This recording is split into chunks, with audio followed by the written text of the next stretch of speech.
Hello everyone. Welcome to my YouTube channel कॉमर्शिप। आज हम पढ़ने वाले हैं बिजनेस स्टडीज का first chapter, history of trade and commerce. ठीक है, तो इस फर्स्ट चैप्टर को दो सेक्शंस में डिवाइड किया गया है। दो सेक्शंस में फर्स्ट सेक्शन है nature and purpose of business, और अदरवाइज उसको बोल सकते हैं कॉन्सेप्ट ऑफ बिजनेस। और ये सारा ऑलरेडी हमने कंप्लीट कर लिया है, इसके सारे वीडियोस मैंने अपलोड कर दिए हैं। अब ये सेकेंड सेक्शन है history of trade and commerce, वो अभी हम पढ़ने वाले हैं। आप जो इस चैनल पे नए हैं, प्लीज़ मेरे चैनल लाइक, शेयर और सब्सक्राइब करें ताकि मेरे आने वाली वीडियोस की नोटिफिकेशन आपको मिल सके। Let's start the video. First है history and trade of commerce. तो इससे हेडिंग से आपको पता चलता होगा कि ट्रेड और कॉमर्स का हमारा इतिहास क्या रहा है, एंशिएंट टाइम में हमारा ट्रेड और कॉमर्स कैसा था, ये हम इस लेसन में देखेंगे। तो trade means what? Buying and selling of goods. Short में देखा जाए तो गुड्स को बाय करना, खरीदना, और गुड्स को बेचना, उसको कहते हैं trade. Commerce means what? Trade plus ads to commerce, है ना।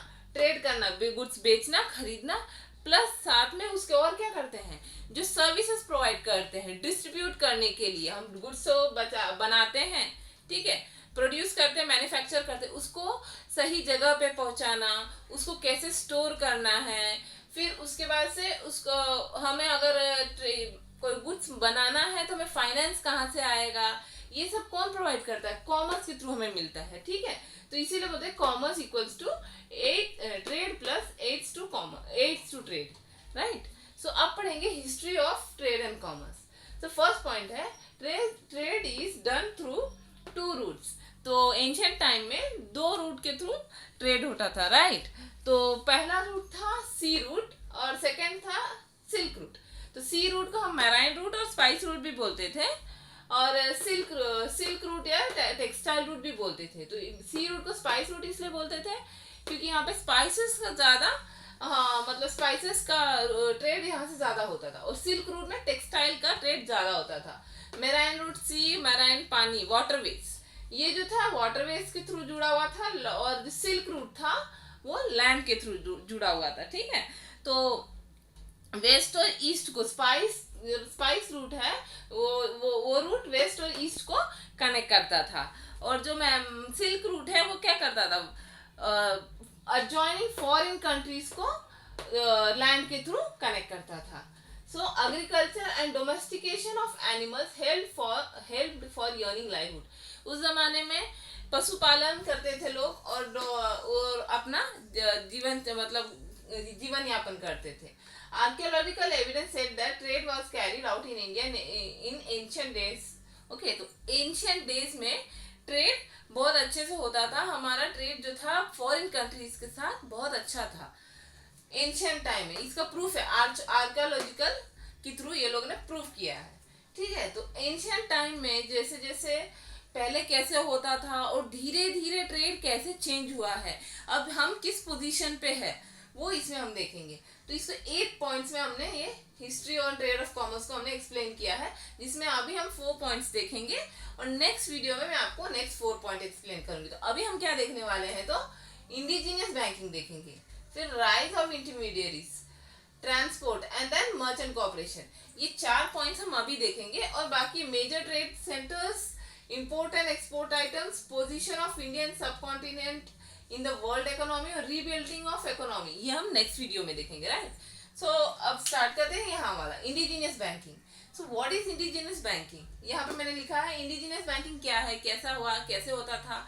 तो पहला जो इंडिजीनियस बैंकिंग है वो है बार्टर सिस्टम। एंशिएंट टाइम में आप सभी को पता होगा बार्टर सिस्टम था। तो barter system means what? Exchange of goods with goods, सामान दे के सामान लेना, है ना। तो पहले कैसा होता था कि आपके पास सरप्लस राइस है और आपको वीट चाहिए, गेहूं चाहिए, और आपके पास सरप्लस राइस है, तो क्या करोगे आप? गेहूं देके चावल ले लोगे, है ना। सामान के बदले सामान लेते थे, तो उसको कहते थे बार्टर सिस्टम। लेकिन धीरे धीरे धीरे धीरे मॉडर्न टेक्नोलॉजीज आई, नया नया बदलाव होते गया। तो उसके बाद क्या हुआ? Money become the medium of exchange. Medium of exchange क्या हो गया? मनी हो गया। मनी यानी क्या? अभी हम गुड्स लेके गुड्स लेते हैं क्या? आपको चाहिए चावल, तो आप आलू जाओगे, आलू दोगे, बोलोगे हमको चावल दे दीजिए, कोई देगा? नहीं देगा। अभी क्या होता है, आपको कुछ खरीदना है तो आप क्या लेने जाते, क्या लेके जाते, पैसे, है ना, मनी। तो मनी हो गया अभी मीडियम ऑफ एक्सचेंज। हमें कुछ भी लेना है तो हम क्या करते हैं, मनी लेके जाते हैं, मनी देते हैं, पैसा देते हैं और कोई सामान लेते हैं, ठीक है। तो उस समय में क्या था, हुंडी और चिट्ठी, ये वेरी वेरी इंपॉर्टेंट है। ये जो है ये आपको पूछ सकते हैं एग्जाम्स में, हुंडी और चिट्ठी होता क्या है, ठीक है। तो ये जो है एक अनकंडीशनल अनकंडीशनल प्रॉमिस था, मतलब एज अ चेक, चेक की जैसा फिलहाल में अभी हम लोग जो चेक यूज करते हैं ना, वैसा एक रिटर्न डॉक्यूमेंट था। एक पेपर पे लिखा रहता था कि मतलब मैंने इसको इतने पैसे दिए, मैंने इसको इतना ये दिया है, अब इसके बदले इसने मुझे पैसे दिए हैं, जब मैं इसका कर चुका, इस पैसे चुका दूंगा तो मैं इसका अपना सामान लेके जा सकता हूँ। तो मेटल कॉइन्स भी रहते थे, तो वो लोग क्या करते थे, अर्लियर टाइम में मेटल कॉइन्स का यूज होता था। तो एक हुंडी जो है रिटर्न डॉक्यूमेंट है, इसको हम क्या बोलेंगे, तो इसका डेफिनेशन एक शॉर्ट में बोला जाए तो warranty the payment of money indicate N unconditional promise, है ना। तो ये पेमेंट की वारंटी करता था कि मैं मतलब इनसे पैसे ले रहा हूँ और मैंने अपना सामान इनके पास रखा है। तो ये सब कौन करता था, ये हो गया हुंडी और चिट्ठी। तो ये तो हो गया कि करता कौन था, तो बैंकर और सेट्स, है ना। तो जो बैंकर थे, सेट्स थे, यही लोग क्या करते थे, हुंडी और चिट्ठी प्रोवाइड करते थे। अभी आपको चेक चाहिए, चेक पे क्या रहता है, रिटर्न डॉक्यूमेंट होता है ना, कि मेरे को इसको इतने पैसे देने हैं या फिर मैं इसको इतना पेएबल करता बियरर हूँ। तो वो चेक के जैसे तो कौन प्रोवाइड करता है, बैंक प्रोवाइड करता है ना। तो ऐसे ही सेट्स और बैंकर्स हुंडी और चिट्ठी प्रोवाइड करते थे। उस पर वो रिटर्न डॉक्यूमेंट पे जो भी था लिखा रहता था, वो कौन प्रोवाइड करता था, बैंकर्स एंड सेट्स, राइट। तो वो था। और फिर क्या था, बैंकर और सेठ supply money for production of goods. Banker और सेठ जो थे, अगर गुड्स प्रोडक्शन करना है तो उनसे हम फाइनेंस की हेल्प ले सकते थे, वो लोग पैसे देते थे। और फिर क्या होता था, कारखाना और वर्कशॉप्स मतलब नए नए इस्टेब्लिश किए गए थे, ताकि स्किल्ड लेबर्स, मतलब जो इन सेमी फिनिश गुड्स है उसको फिनिश्ड गुड्स बनाने के लिए कारखाना और वर्कशॉप बनाए गए थे। उसमें लेबर्स जाके काम करके उसको कंप्लीट करते थे, ठीक है। तो ये हो गया इंडिजीनियस बैंकिंग। इंडिजीनियस बैंकिंग जो फिलहाल में हम अपना बैंकिंग पहले कैसा था और अभी कैसे चेंज हो गया।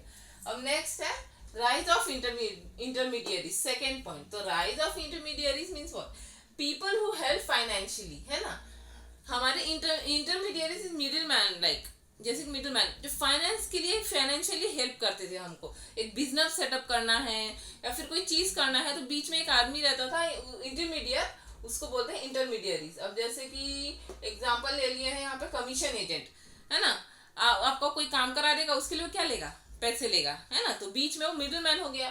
फिर ब्रोकर हो गया। ब्रोकर की आप जानते हैं ब्रोकर कौन होते हैं, आपको तो पता ही होगा। ब्रोकर लोग क्या करते हैं, घर दिखाते हैं, तो हाउस ओनर हुआ, है ना। और फिर जो जो पार्टी होती है टेनेंट, वो हुआ। बीच में कौन इन्वॉल्व होता है, ब्रोकर रहता है, वो अपना कमीशन लेके निकलते बनता है। अब आपका किसका, हाउस ओनर का, और जो टेनेंट होता है उसका लेना देना है ना। तो हो गया इंटरमीडियरी। ऐसे मतलब वो ये इंटरमीडियरीज कहते हैं, ये हुए थे उस समय पे। और इसमें इंटरमीडियरीज में इंडिजिनियस बैंकिंग भी इंक्लूड होता है। इंडिजिनियस बैंकिंग को भी हम इंटरमीडियरीज एक तरीके से कह सकते हैं, ठीक है। Then next is transport. तो ट्रांसपोर्ट मीन्स व्हाट, मैंने बोल दिया ना, कि मैंने बोला ना आपको कि एक जगह गुड्स अगर प्रोड्यूस होता है तो उसको दूसरी जगह पहुंचाने के लिए, उसको यूटिलाइज करने के लिए, कंज्यूम करने के लिए हमें ट्रांसपोर्ट की जरूरत होती है। तो उस समय में ट्रांसपोर्ट होता था लैंड और वाटर रूट से, आराम से होता था, कोई प्रॉब्लम नहीं था। ट्रांसपोर्ट एकदम इजीली, हमारे फॉरेन कंट्रीज के साथ अच्छे अच्छे अच्छे रिलेशंस थे, तो इजीली ट्रांसपोर्ट करते थे वो लोग through land and water routes. Trade भी आराम से होता था। सो नेक्स्ट पॉइंट है मर्चेंट कोऑपरेशंस, राइट। सो ये 4 पॉइंट है। मर्चेंट कोऑपरेशंस का मीनिंग क्या है, तो different committees were formed in different parts of India to control business, right. तो एक कमिटी बनाई जाती थी कुछ लोगों की डिफरेंट पार्ट्स ऑफ इंडिया, और वहां पे रहकर वो लोग हेड बनकर वहां से वो बिजनेस अपना कंट्रोल करते थे। अब जैसे एग्जांपल के लिए है मुल्तानीज, गुजरात में भट्ट, महाराष्ट्र में महाजन्स, साउथ में चेटियास, एक्सेट्रा। आप अपने बुक में देखेंगे तो बुक में एक मैप इंडिकेट करके उसमें सब बताया होगा कौन कौन सी कमिटीज कहाँ कहाँ फॉर्म की गई थी। तो ये थे मर्चेंट कोऑपरेशन, ठीक है। So that's all. Thank you friends. So if you like my video, please do like, share and subscribe, और ताकि आपको आगे वाली वीडियोस की नोटिफिकेशन मिलती रहे. And if you need any commerce related videos, so please मुझे कमेंट बॉक्स में मेंशन कर दे. I will upload for you. Thank you.